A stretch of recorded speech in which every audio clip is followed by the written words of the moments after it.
Hey, this is Joey. Welcome back to the channel. Welcome back to the neighborhood. Got some bittersweet news. I actually had to sell one of my motorcycles. I didn't have to sell it, but it was just sitting there. It wasn't getting, wasn't getting rode like it should. I've had my Harley Davidson for about almost a year. And my old bike, the Suzuki C50T, was just not getting rid of it. It's just nothing against Suzuki's, nothing against other bikes, but when you ride a Harley Davidson, it's just hard to drive something else. It's just,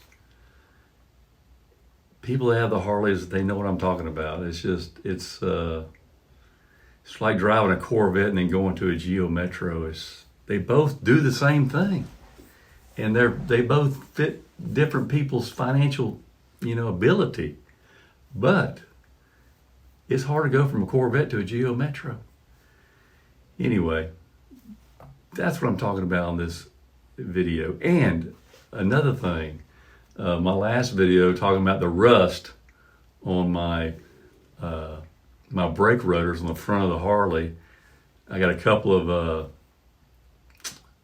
of suggestions, and I got a really good suggestion. And I went for it, and we'll talk about it.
Here it is, genuine Harley Davidson motor parts.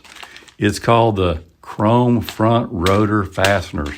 Why didn't they come up with this when they sold the bike? I mean, what is the deal? I keep from cutting myself. Everything Harley sells, they have a nice instruction pamphlet. Isn't that nice? Anyway, this is what they look like. Chrome.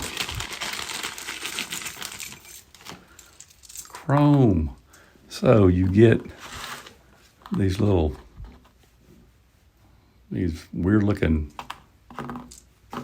fasteners. Let's see.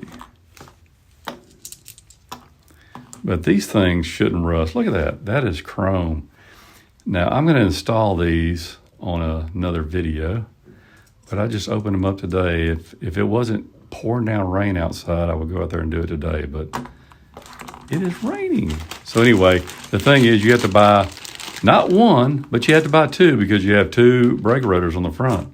And so you have to buy two, so two in a kit. Now, I'll put a link at the bottom, but these things are pricey. They're almost $40 a piece.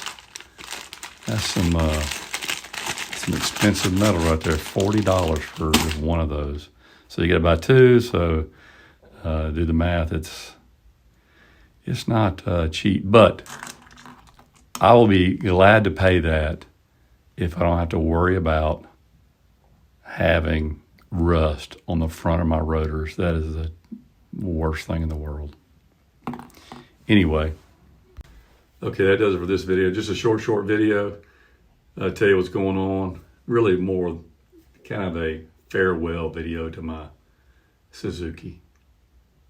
It's no more. I hope the next owner enjoys as much as I did. But it's a great first bike. Anybody want to, buy a Suzuki for your first bike? It's a great bike. This is my opinion. This is only my fourth bike, the one I have now, but the Suzuki was a great bike. My Honda Magnum was a good bike. A small for me, 6'5", but man, that thing would scream. And then my first bike I had was the Honda C70 Passport. Anyway, I'm gonna do a video on that one pretty soon on the Honda C70. I got it the same year that I had originally back in 1982. Man, what a cool bike. It's a cool bike. That bike has been mass produced more than any other bike in the world. It's really cool. I can't wait for you to see it. Until next time, thanks for tuning in, and we'll see you.